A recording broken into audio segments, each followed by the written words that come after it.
seats.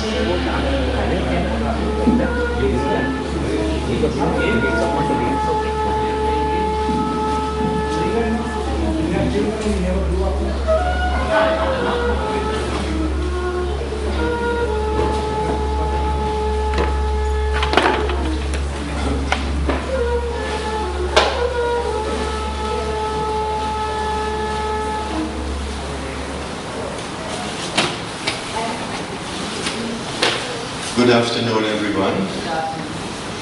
We will start while others are still coming with a little guided meditation to get in the mood, so to speak, for the poetry on enlightenment, which will be the main theme of today's afternoon's session. So I would suggest just to relax and to sit quietly for about 5 to 10 minutes for a short guided meditation. So let us sit with a balanced body, the eyes gently closed.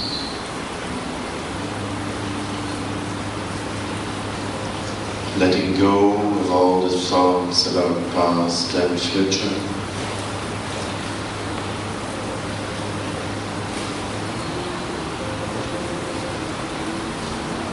And bringing your attention into this present moment by feeling your body sitting here now.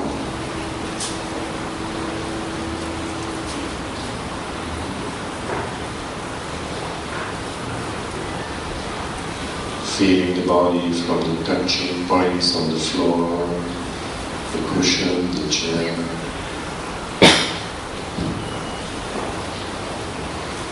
Becoming aware of your sitting posture, along the legs and trunk.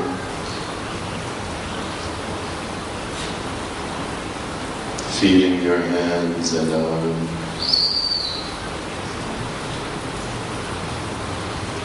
shoulders and neck, and your head. All the way to the very top of your head.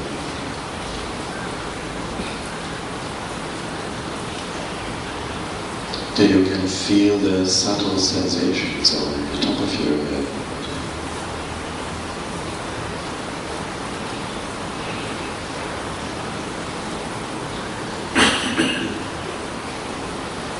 And from top to toe, being aware of the whole body sitting here now.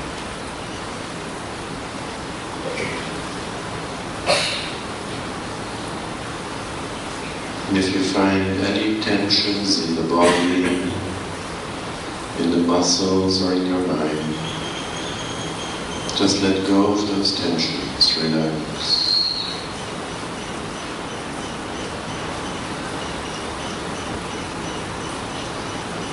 And then perhaps become aware of your breathing in and out. Perhaps the touch sensation of the air touching the nostrils.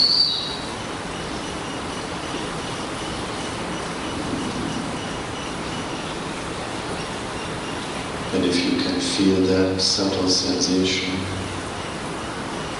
it means you're really awake and aware in this present moment.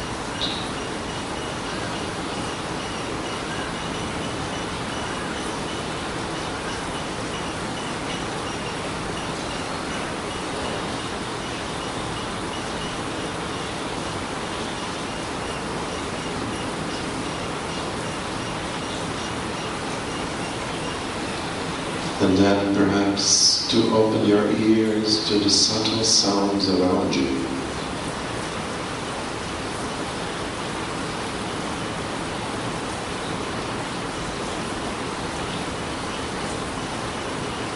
And also hearing the silence around you.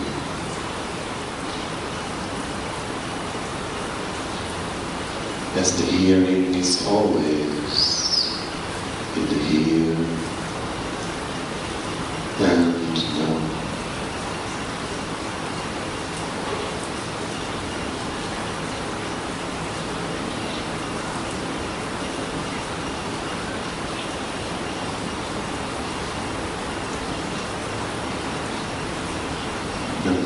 before opening your eyes towards the end of this short meditation.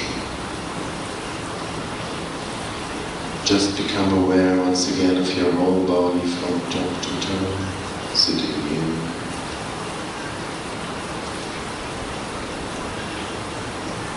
Then gradually become aware of your surroundings, the hall in which you are sitting, the garden, the trees, the birds, the sound of the rain and the fountain, the people around you, next to you.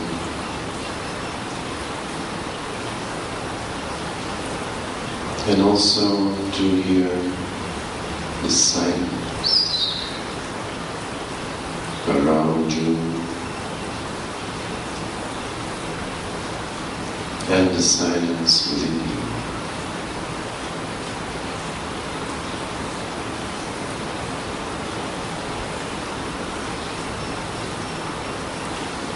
And while relaxing body and mind,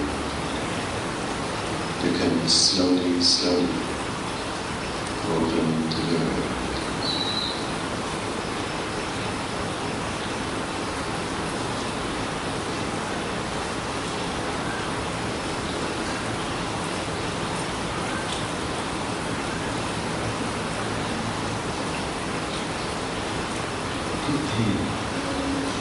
So now, to introduce today's artists, first of all the author, Erika, who I think all of you would know, but just to mention something about her.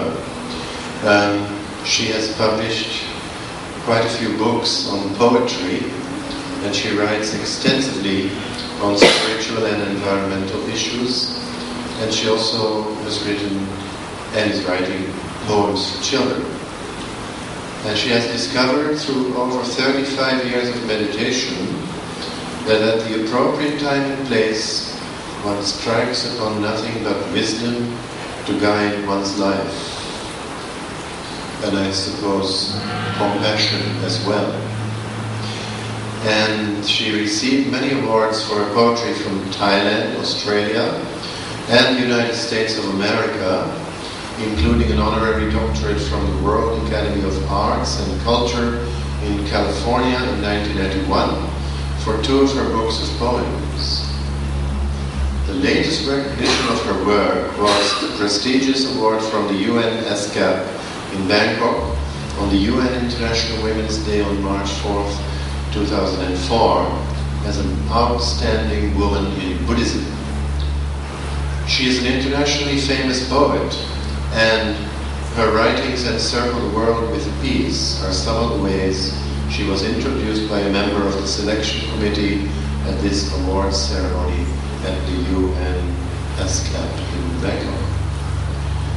Then, the person who is reciting Erika DIAS' poetry is no one else but Ravindra Ranasingha, and he is a researcher in arts and also a teacher at a special Montessori school, I should say, and a real Montessori school, I mean.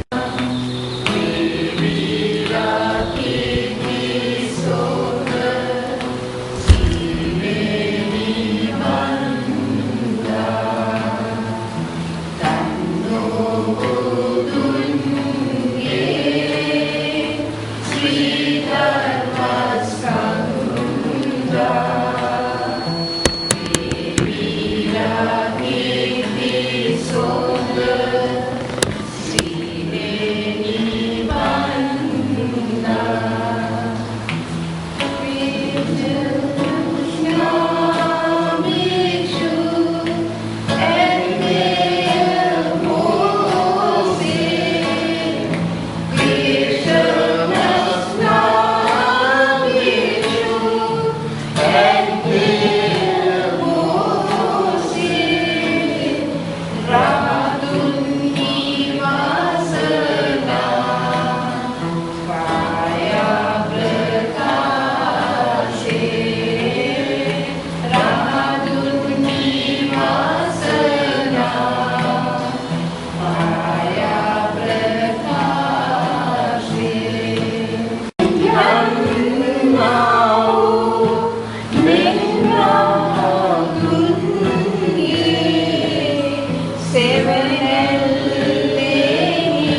moment now, as Bhante explained, we are going to have an experience on spiritual poetry written by Erika. And it's actually, this moment is for you to share your experiences on spiritualism, on your spiritual experiences. You can bring out, you can dialogue here. And so, in fact, the value of life, actually we all talk about the purpose of living or coming as a human. And so, it is this quest that we are going to deal with, maybe for another one and a half hours. So, Erika, I'm going to voice your poetry, the wonderful poetry that you have written to the world. And I must say thank you, Tony. You are the one who introduced me to Erika, a great singer and a musician and also an artist, who introduced me to Erika, and through Erika I met Bhante, and with all these people, humans around me, created a universe which compelled me finally to suggest Erika that yes, why not, of a poetry reading session. So that's what we are going to start now. If in case this mic disturbs you to get my real expressions, please tell me so that I will remove I can use my voice. My voice is powerful enough, I think, to convey the message to you. Okay, so let me start. I think I really tells us, the value of the divinity or the divine goodness that's found in each one of us. Life is worth living. In this wide world, somewhere, let it be, if man has attained the pristine divine goodness, uncontaminated in any way, a beacon shining for everyone with naked eyes to see, then life is worth its becoming. I believe this philosophy. You really need to be really good. You need to attain that divine standard levels in order to be shining among all others, among everybody around you. So actually we are present here with only a bit of a tiny morsel of the universal infinite creation, which has been given by the vast splendors of the divine. As our learning is so slow and our vibrations are not that subtle, I must say that we need to strive with all these vibrations around us to be very creative, to be powerful. So this goodness that comes into us is actually a vibration that penetrates into our souls, into ourselves. And Erika comes out in the poem, A Tiny Morsel. We only get a tiny morsel from the divine, from the vast splendors of creation. Mozart's, Angelos and Einsteins are so rare on this earth planet, where our learning is almost still, like the tortoise. Most of the time, like the birds and the bees, cyclically with habits. Nothing new, nothing fresh. Creations proves that we are, in most cases, not so conscious of our surroundings, but ourselves, and therefore nothing new generates from us. a kind of pity that we can find, all over the country, all over the world. Very rarely you can see a Mozart and the Michelangelo coming out to this world. So, where do we get the healing? Where do we get this healing power? To become conscious, to come to this moment.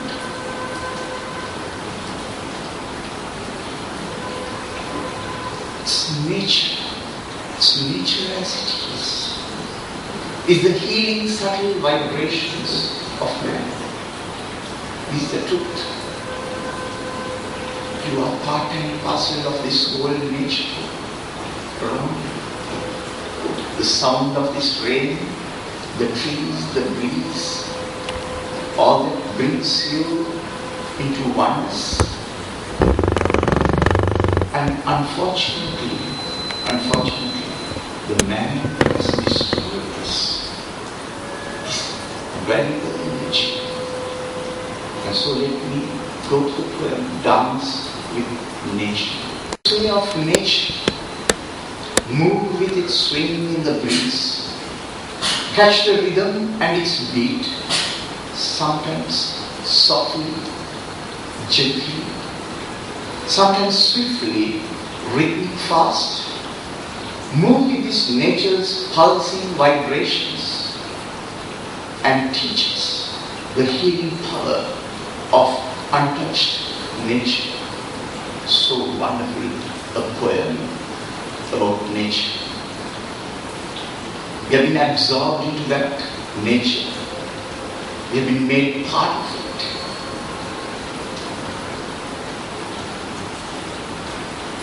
So slowly we get integrated into that nature with the smell of the flowers, with the sound of the rivers and rain and the seas and the birds.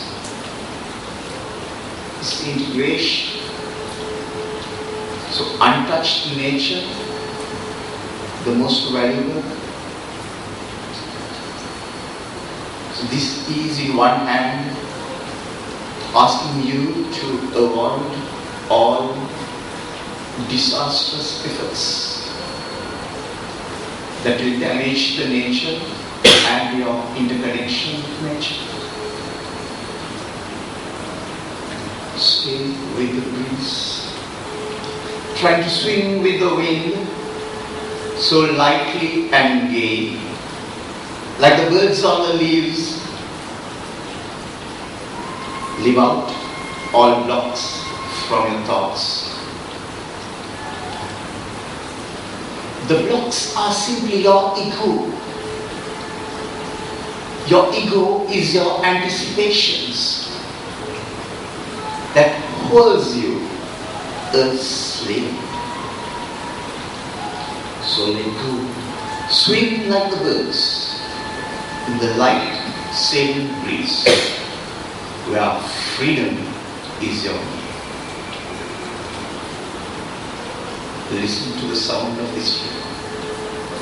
Listen to the sound of this music. Brings you once again to the naturality, the natural life, undisturbed, which shows us nothing but the motion of nature. The motion of nature teaches man the supreme art of relaxation. We all struggle. We all live in a world where there is so much of busy schedules. The relaxation we need, the quietness we need, to be free of all the worries and the problems is what finally is expected. The freedom that we finally expect. It is this freedom. Listen to this music first.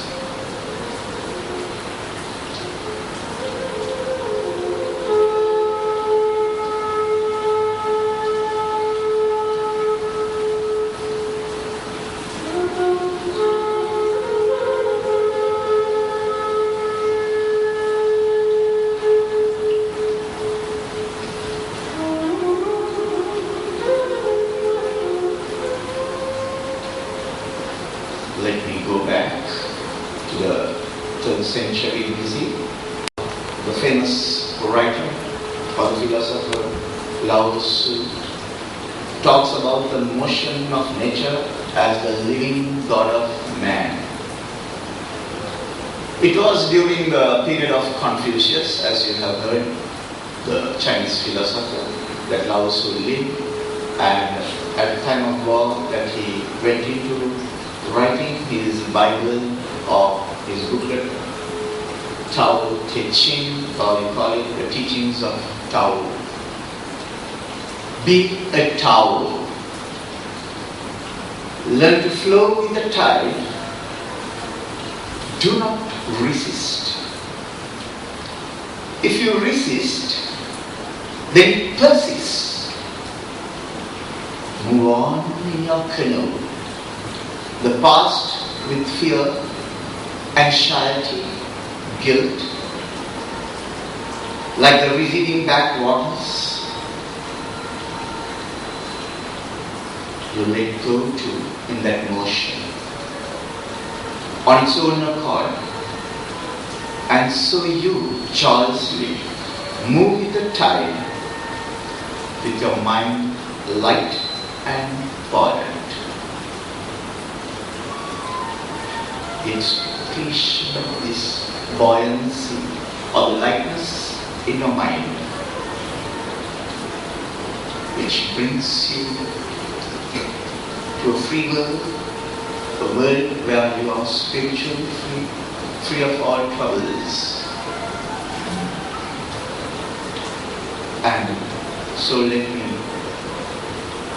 tell you that this experience of becoming light, the effect of becoming so quiet and still, with feeling that light, the brilliant light of freedom through meditation, by bringing your mind into a silent, quiet nature, a nature that you experience, the freedom that you need.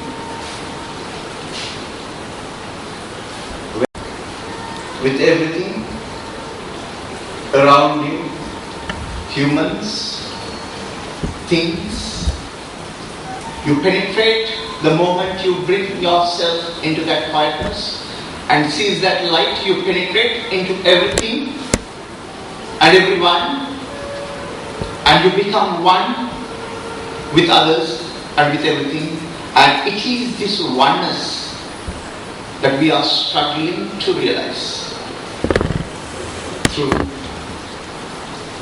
Only through your meditation, only through your struggle to leave out all your worries and problems, that you come to, or you attain this stage of oneness.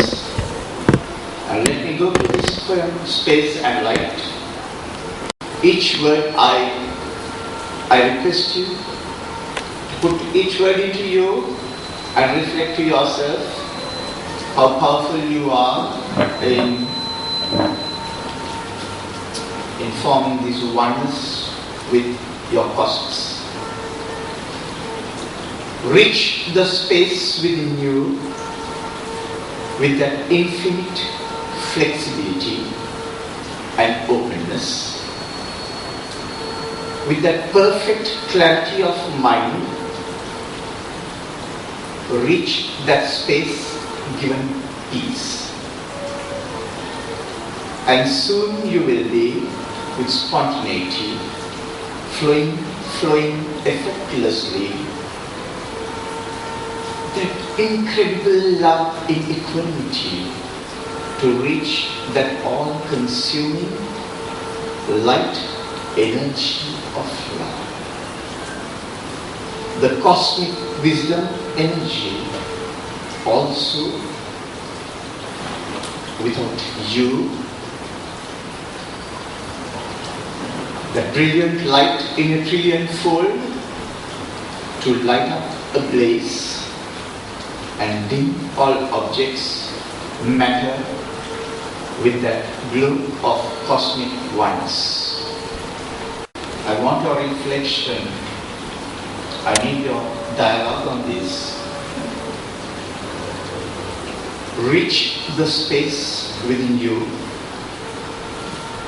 with that infinite flexibility and openness, with that perfect clarity of mind. Reach that space given peace. And soon you will be with spontaneity, flowing effortlessly.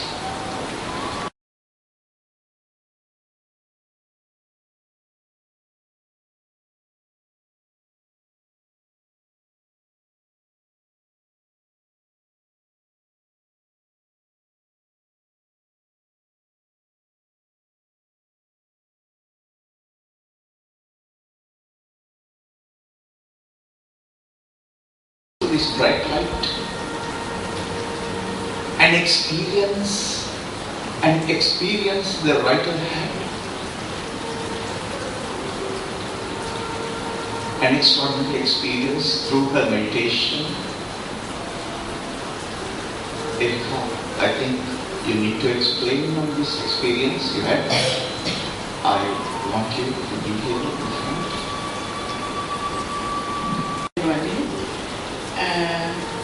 This experience I had in Thailand. We were in Thailand for 18 years and we started our spiritual group there. We call it just the group. And one day when I was in a friend's house, we used to meet in different houses. And when I was in a friend's house, I sat down at the back and then I saw at the corner of the room orchid plant, and suddenly the orchid plant was lit all round with a brilliant light.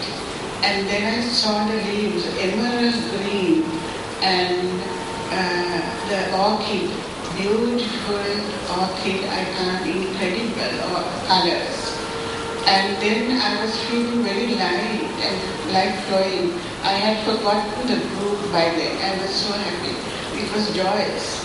And then suddenly a brilliant light came into the room, obliterating all persons, objects and events. And that was really great. And that is what later on, much later on, I reflected on it, and this is the analysis I wrote. When the brilliant light invades the room, obliterating all things, persons, objects and events, that experience is oneness energy. A spiritual person will call it experiencing the third eye, or opening of the third eye, or the astral eye. The quantum physicists will say all objects, persons and events seen with scientific eye in energy frequencies, moving as fast as the speed of light, all then merge into oneness energy. This subtle energy is experienced only by a meditator. From this energy, you cannot single out an ego, it's collective energy. So that is how you can explain ego. Ego is never there, never there. With collective energy all around you, ego disperses. So then I enjoy the eternal peace and the delight from it. So I was later on, much later on, thinking how to continue this joy and eternal peace. I realized that what you have to do is to be positive, 100% positive. Start being positive 100%. That is practicing it. I practiced it for about a year, and after that it's very easy to slip into the art of living in the present. And that living in the present gives you the same joy. Every moment, seeing things as nature is. Now we look at nature with dimmed eyes, with cluttered thoughts. But once all those leave, we really see the brilliant nature. And it is like, when you have that eye operation, lenses, when you put new lenses, you see the world in a new way. So every moment is not boring, it's beautiful. Thank you.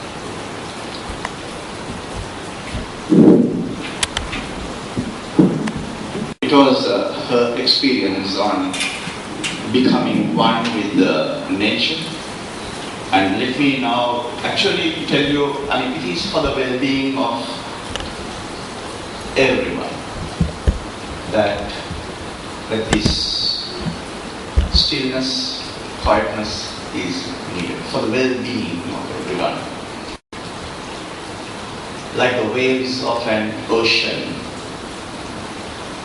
up and down, vibrations of man with anger, hatred, envy and greed, and also happiness, takes man to the height of elation and then lets him down to the bottom of depression. So we are in motion like the waves of an ocean, up and down, back and forth. Sometimes thundering waves, erupting cyclone-like emotions, sometimes gentle ripples with a touch of sadness.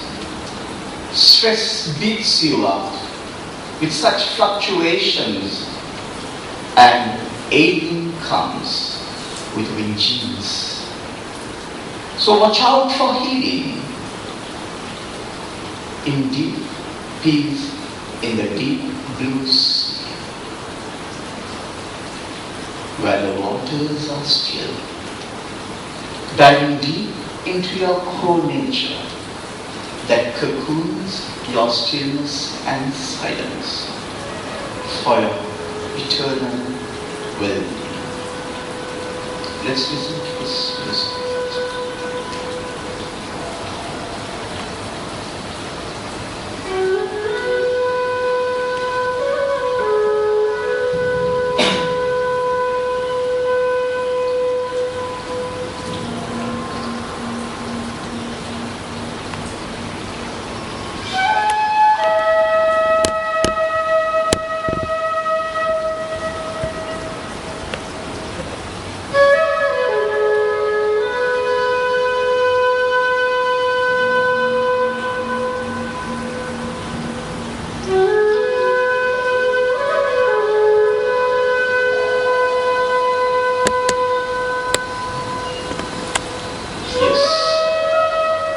Let me ask you now one question.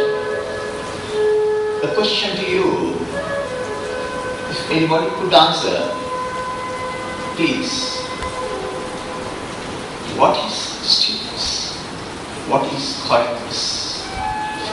Anybody could come out with your opinion.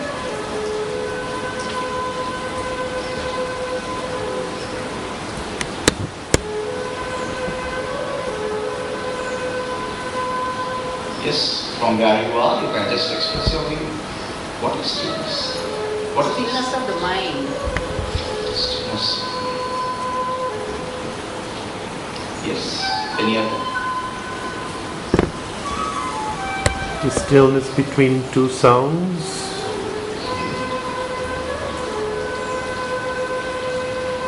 Yeah. So you have understood. It's samadhi. Samadhi. Yes, samadhi. Can you explain what samadhi is? It's peace you attain through your conscious. Yes, pivots, yes. Your conscious of the peace that you have created in you. I'd like to ask you, what do you see right in front of you in space? What do you see? Emptiness. not objects, persons, and events. What is it? Emptiness. Yes, it's a fun reply. Did anybody see stillness and silence? Wherever space is, it carries stillness and silence. And how do you take it within you? With meditation, take your anger, hatred, envy, greed and grasping out. The space invades you. And with what does it invade? Stillness and silence. And once you harbor that within you, nobody can intimidate you. You are solid like a mountain. And anxiety and fear goes away in any situation, any place. Even during our walk, anxiety and fear goes away. That is stillness and silence you are carrying within you.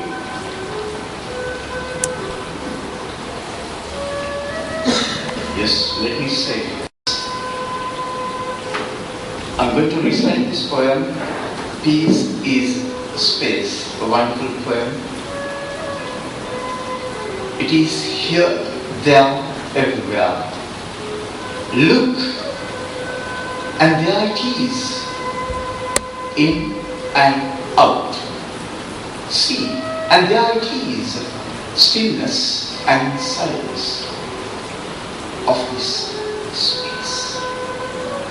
When the inner you is empty of words and thoughts, man-made, imperfect, you deeply relax. Anger, hatred, envy and greed has left. Nothing else to hold but that precious stillness and silence. Then see, the inner is also that. Anxiety and fear will leave. Mountain solid you are, like lion cubs, so innocent, so brave. This stillness, this quietness, this peace which you have attained has turned you to the mountainside.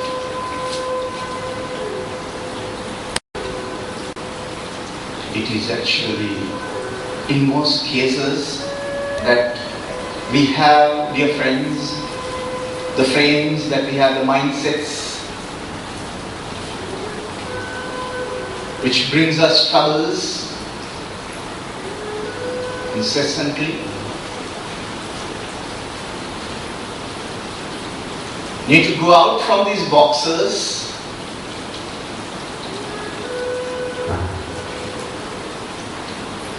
our frames, our mindsets explode.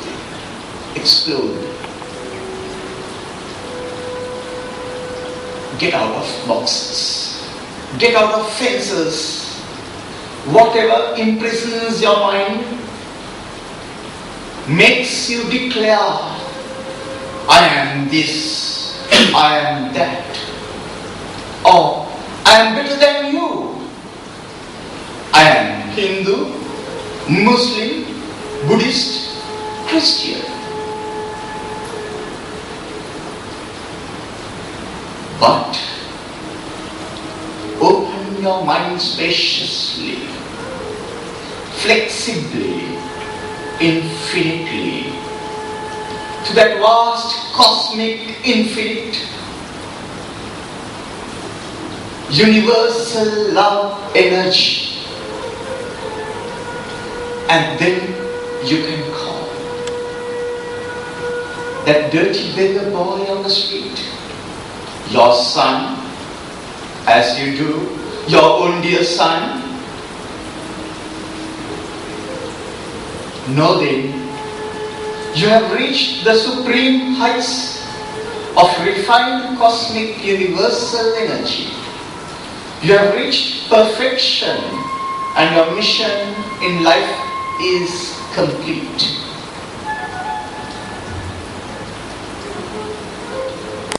For your enlightenment, if I may say, a shortcut.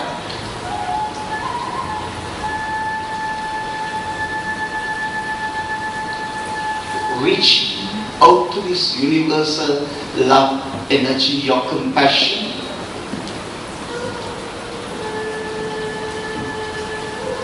To see those poor children on the street.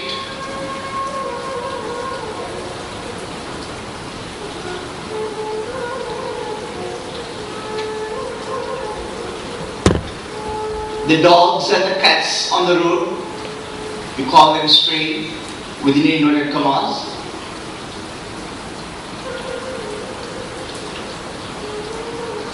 Living beings, your love flows towards them. You gather that mountain where you become one with this nature and radiate your love for the well-being of every living being.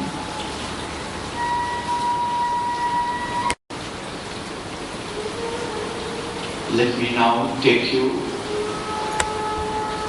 over to one of the beautiful poems that the writer has written. Explosion. The explosion.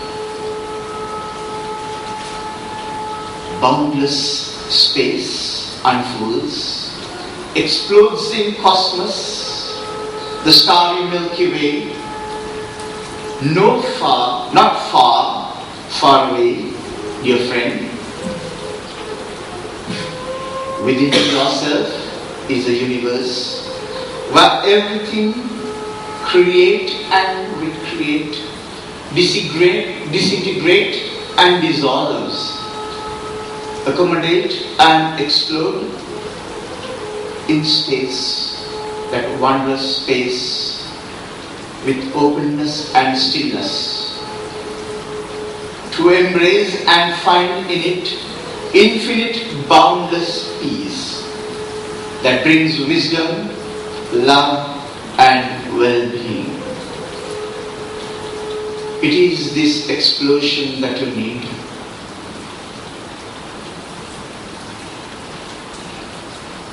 If you never reach your outside without searching within for your tranquility,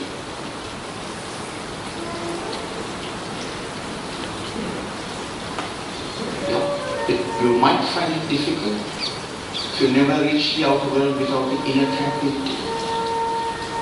So it is that explosion that we talk about, getting out of your boxes, radiating your universal love energy. It is through this that you can nurture the love and the well-being.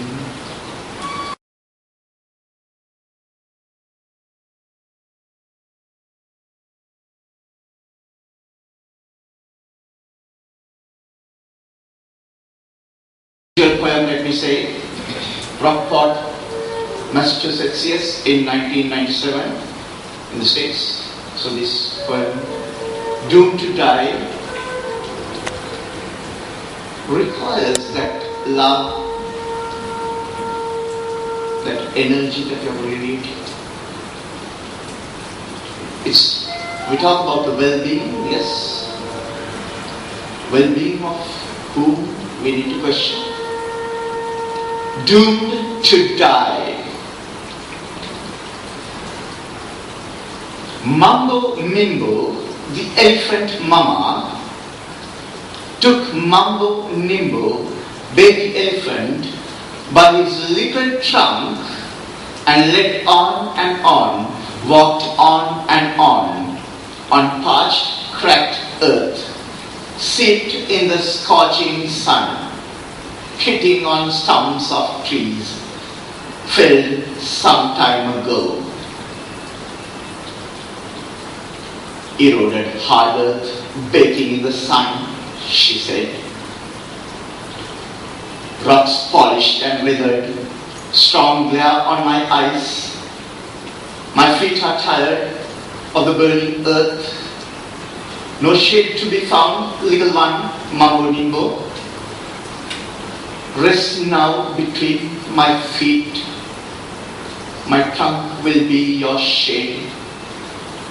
I see in the horizon no green trees meet my eye. Where man resides, we are doomed to die. No green roof over us, no green food to munch. So rest, my little one, to wait for the cool night, to trek on and on, to seek the green trees, our future abode. Or is it a mirage? Are we doomed to die? So,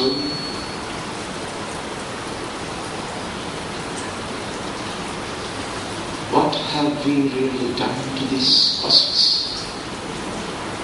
Have we really given our life to us? Are we assuring the well-being of everything and everyone?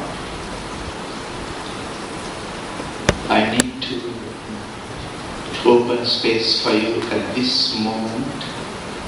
Dear friends, let's talk a little while as to how we experience this love that we talk so much for the well-being of the world and the damage that's caused to this cosmos. I open the floor for you to put your views on this.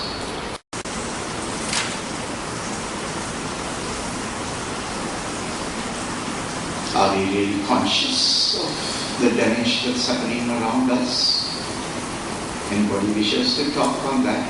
You may be having experiences with all the development that's taking place around the world, the damage caused to human lives as well as to nature.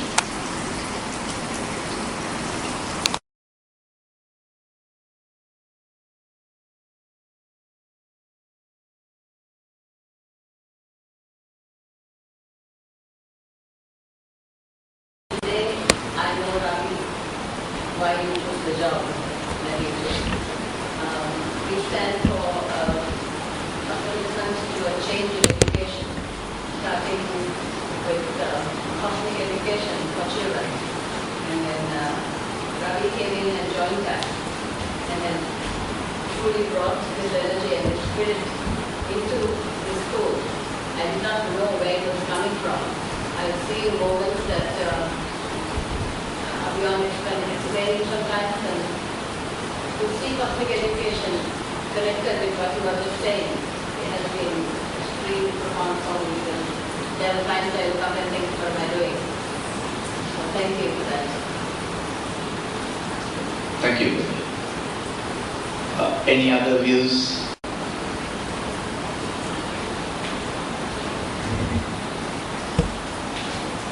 I think everybody is still now. I think the stillness has kept them so silent that while I do talk about words, that poem to you.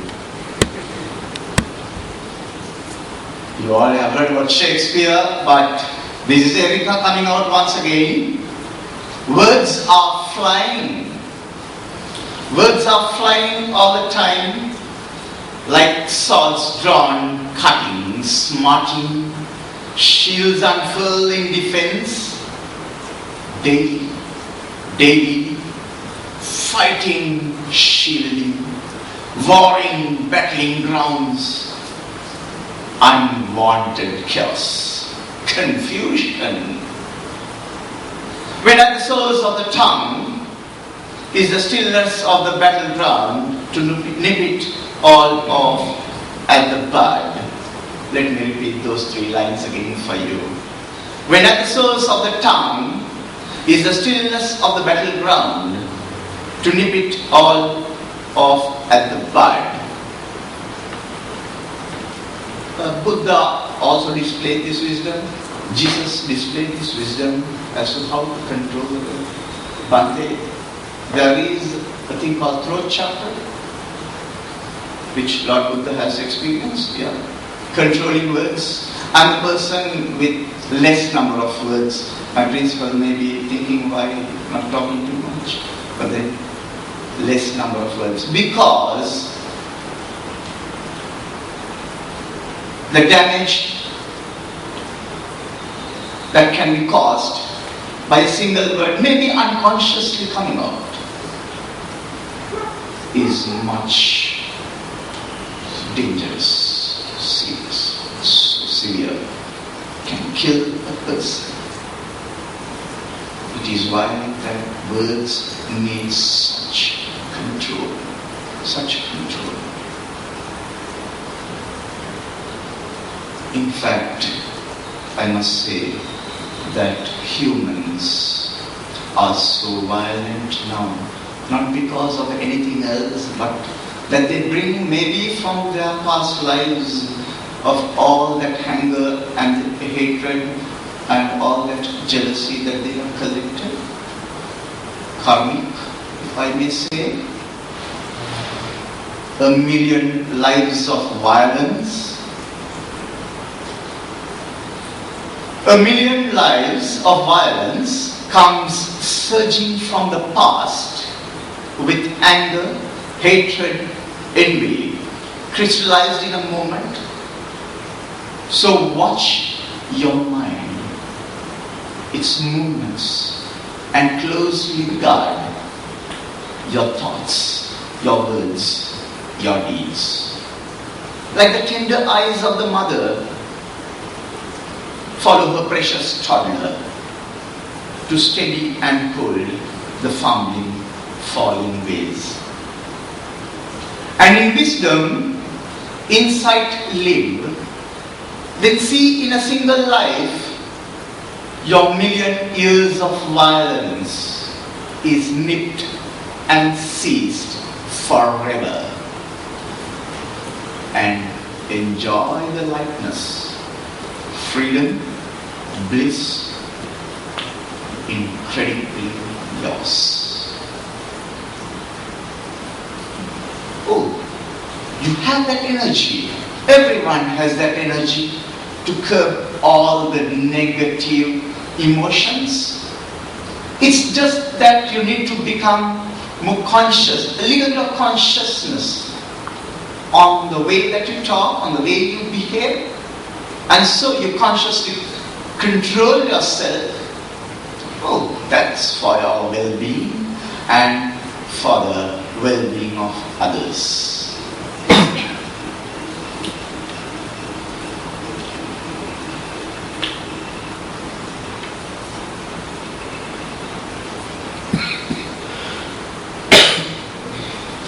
As you know, everybody, you have your clock in your hand, the wristwatch in your hand. You're always looking at the time. This is a wonderful poem that I found to tell you that you need to let go. Let go of many things. Let go of many things. Time is with you. See it ticking with the clock. Now let it tick with your good, your bad, and see them moving with the clock. So live in this moment of rising, then passing, and let go all with that ticking. Then you are without the time, without the ticking, without the clock. And then you are with eternity, the constant, your timeless nature.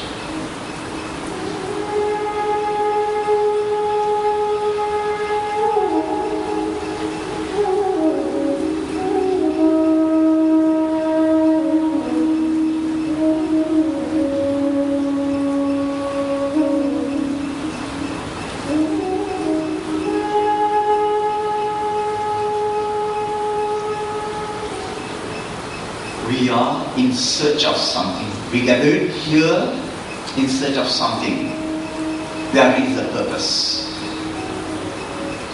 We are in search of wisdom and the depth of peace.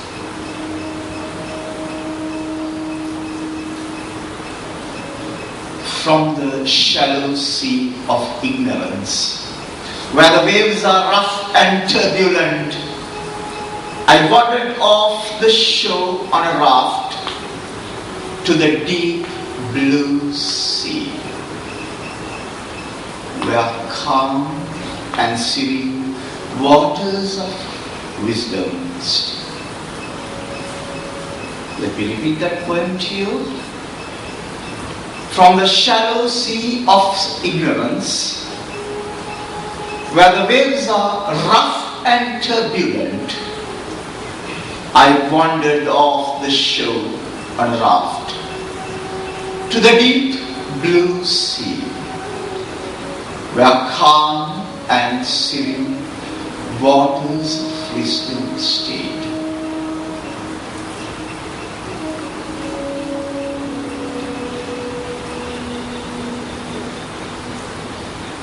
Let me now get back to the wonderful experience of the poet. She, in fact, told you of one experience. Let me tell you that she got another experience. She saw somebody next to her, in front of her, divine Guru. I longed to see him in his real garb, not Buddha, Krishna or Allah. I know, but my own inner divine Guru. I know, but my own inner divine Guru. Then one day, I woke up with a start. At dead of night, there he was, just next to me, a gracious, handsome Lord, translucent, milky white, with wisdom lines curving his neck, his cheeks, and forehead too, looking through me with wisdom eyes, to say he knows me through and through, as in every move he stays, my guardian, wisdom spirit Guru, the precious crystals of diamonds, a glossy dazzle in the night. It is a beautiful vision of the author. Let me read that to you. I was reading and rereading this poem. Through your meditation and through all your experiences in creating stillness within you, you experience this divine Guru. I longed to see him. Pink, blue, silver, lilac, merging hues, tinged all over with burning golden sparks, radiating at your freedom's glow. My dear friends, this moment, right at this moment, we enjoy this joy of liberation by listening to the lines, by listening to these poems. we enjoy this liberation that comes to us in a cosmic, colorful, imaginary wish. It is this golden, bright light that has now come to your doorstep, through which you need to walk out and reach that bliss, that freedom, that happiness that you are seeking. Finally, let me end this session by reading the poem At Liberation. At liberation, silky white cosmic clouds will envelop you. Cosmic wings of pink, blue, silver hues will flutter around you. Both the cosmic clouds and the cosmic wings will shower you with blessings, vibrations of peace. On no birth, death and birth again. We talk about heaven, we talk about nirvana, and it is this liberation that we all look for, and it is nowhere else but within you. Within you. We are now conscious of our conditions, our situation. It is that we who should strive to bring about this stillness and the quietness and the wisdom we need, creating the oneness with the cosmos. And it is this liberation, bringing the ultimate peace and harmony and the happiness that we wish and look forward to. Let me read this poem once again and open the floor for you to dialogue. At liberation, silky white cosmic clouds will envelop you. Cosmic wings of pink, blue, silver hues will flutter around you. Both the cosmic clouds and the cosmic wings will shower you with blessings, vibrations of peace. And no more birth, death and birth again.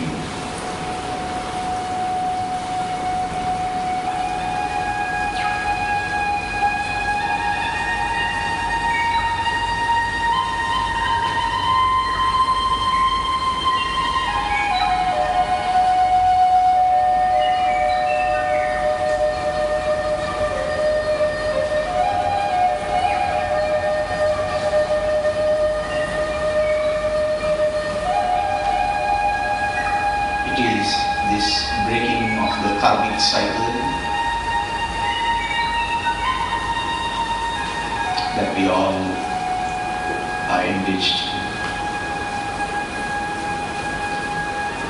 How few in this world have consciously taken up this in their lives.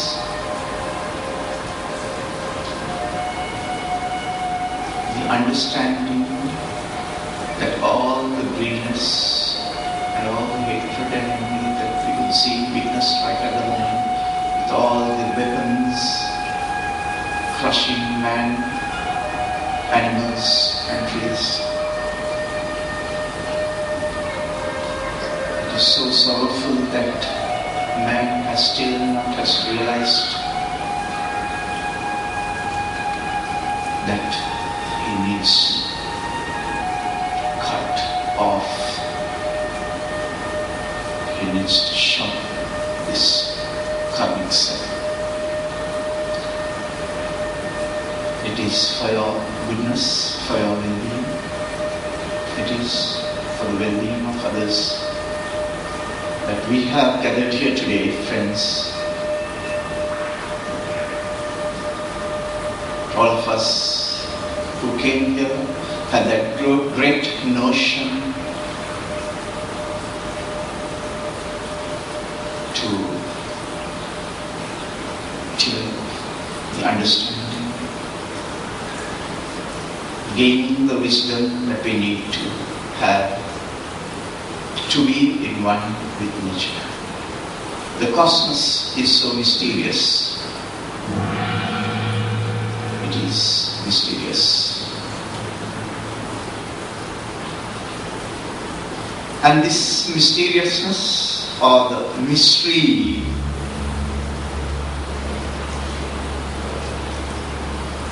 will know more of mystery if you really become conscious of this present moment of yours.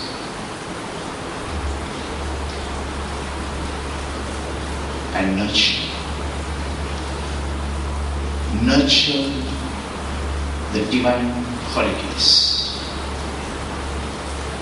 of which we spoke a little while ago through wonderful poetry of Erika.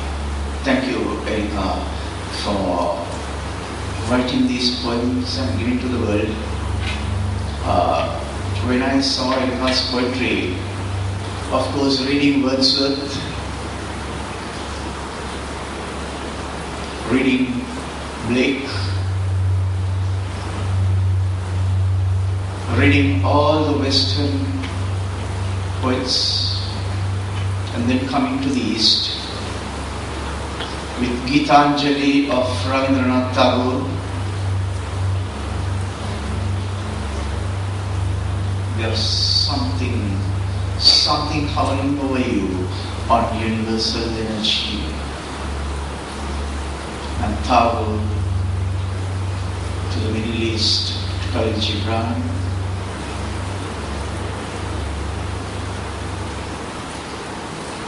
And so we have, in Sri Lanka, we have Erika, whom we met with all this wonderful poetry. Ladies and gentlemen, now it's your chance, your time. Let's share our experiences. I hope I did my job. Thank you.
But I think Ravindra has invited you for a little, sharing session. So please, anybody who would like to come forward and share some of your experiences, thoughts, and feelings about poetry.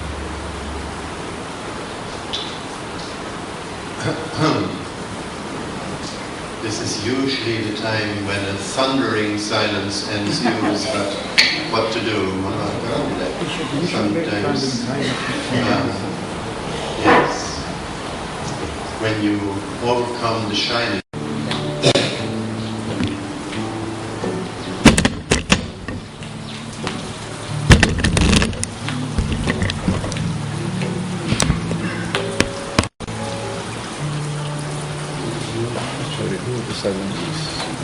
Perpetuating. The silence is perpetuating, or somebody got up to sitting down there.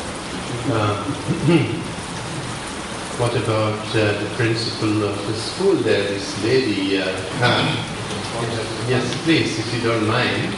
I'm sure you have something to say that is worthwhile for others to hear. Please. There we are.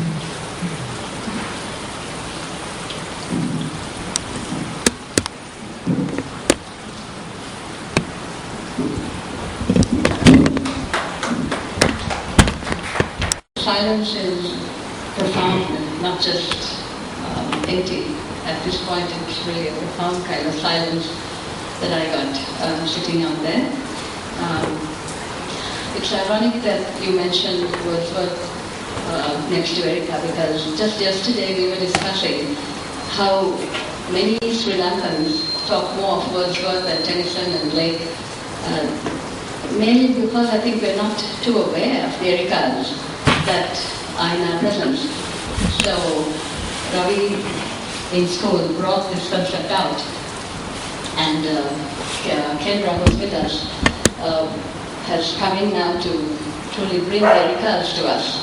So today has been very, very special for me. I'm so glad, and as you know, that Dara has visited the Montessori. It's a holistic school that we are trying in Sri Lanka.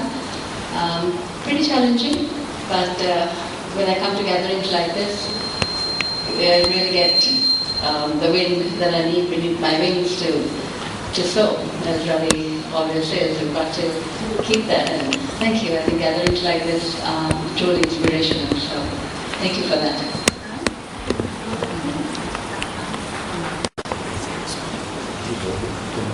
Well, when the word Tennyson fell, I just remember that way back in 1972, when I was still in Holland, before my first journey to India, I was going to visit some American couple, friends of mine, and even though Holland doesn't have any hills, in our town there was a small hill, and I was on my bicycle climbing up this hill and getting tired, and I decided to just get down from the bicycle, and suddenly there was this blooming bush just next to the roadside, and when I stood next to this blooming bush, suddenly time and space disappeared, and it was like the bush and I, the flowers and me, became one,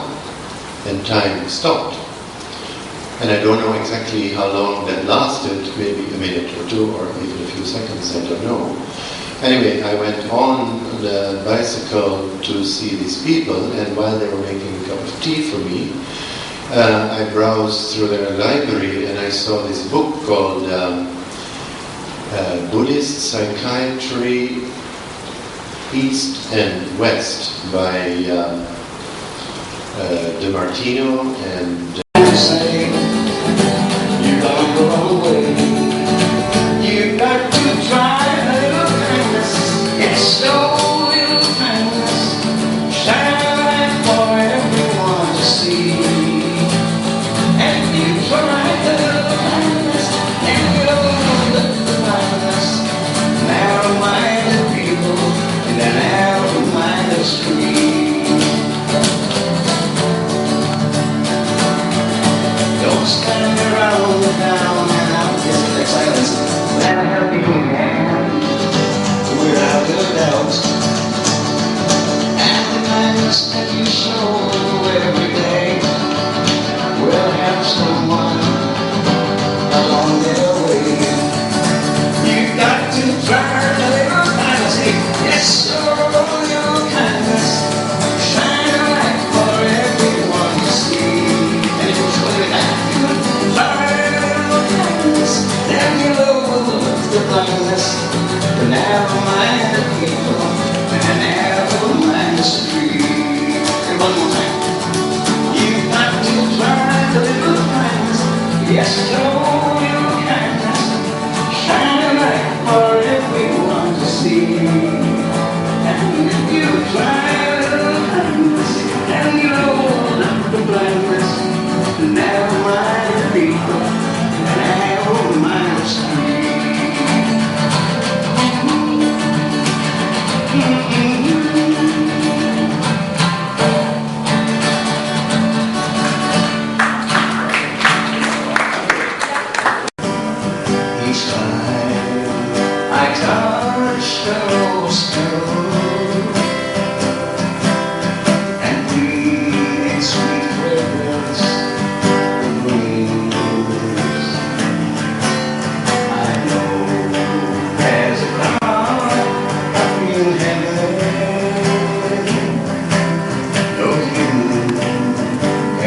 gave this king.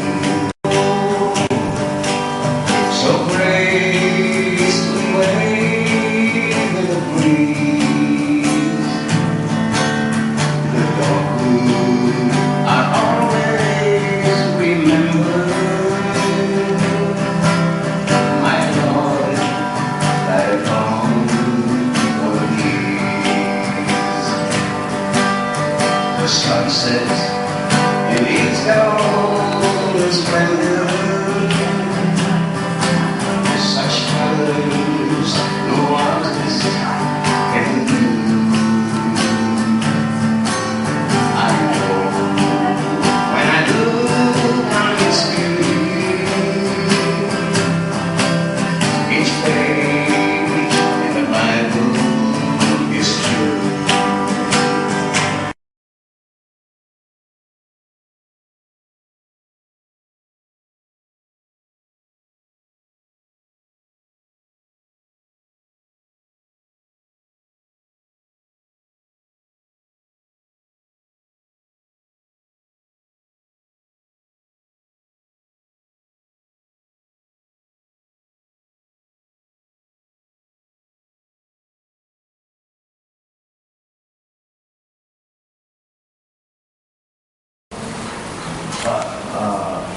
I must say, extraordinary moments that one can have in life.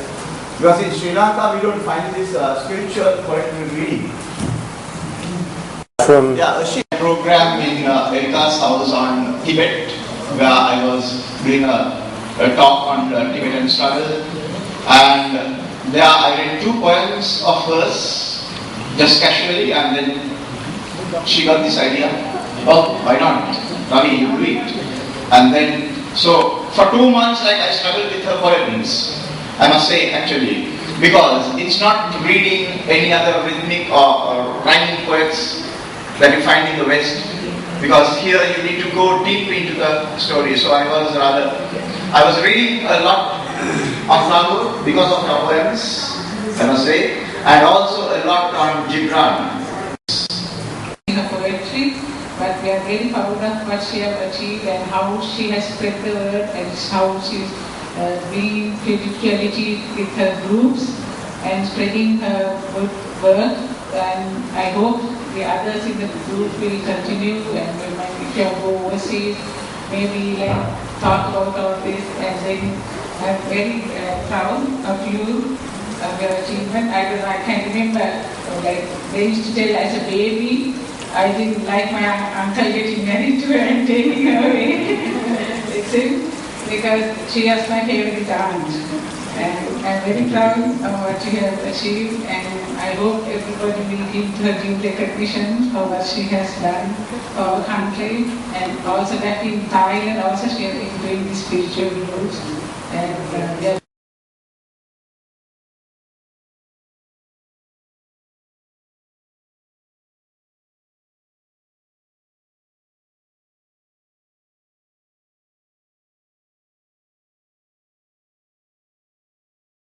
you recited it in the way you did, that's really when the significance of it came through. Right. Yeah, I was wondering whether, this type of poetry reading, whether it would appeal, because people are not normally used to. But then somehow, you with your, readiness. Kindly allowing us to use this wonderful meditation center for this poetry recital. I think it wouldn't have gone down as well as this in any other place. It's I think whenever I come here from Hindane, I feel the vibrations in this place. It's very sacred and very peaceful and very calm. And it's really a wonderful atmosphere you have created here through your work in meditation. And also I think that, as I was saying, that the tremendous force in Erika's poems, I think, came through the way in which Ravindra presented them, recited them today. And must congratulate you. And in fact, what was passing through my mind was that if you can get that into a CD, that would be really wonderful, because I think to listen to the poet rather than just reading it would, I think, be very inspiring for. I recorded the whole thing, so maybe we can make the first CD of the recordings which I did. Oh, wonderful! Mostly right? Yeah, that's integral recording of all the poems. You can do it with To start. DVD also, because you can see his expressions. right. Yes. His emotions. Yes. Yes. So, I'd like to thank all of you for having given, I think, us and Erika especially a lot of joy to be able to share this with all of you, and for Tony and Ravindra for having made that possible. Oh, yes, right. So we have two sisters. We were actually hoping that they would come and have lunch with us. We're looking forward to that, but they missed the lunch. As anything else. Yeah. Thank you for joining us.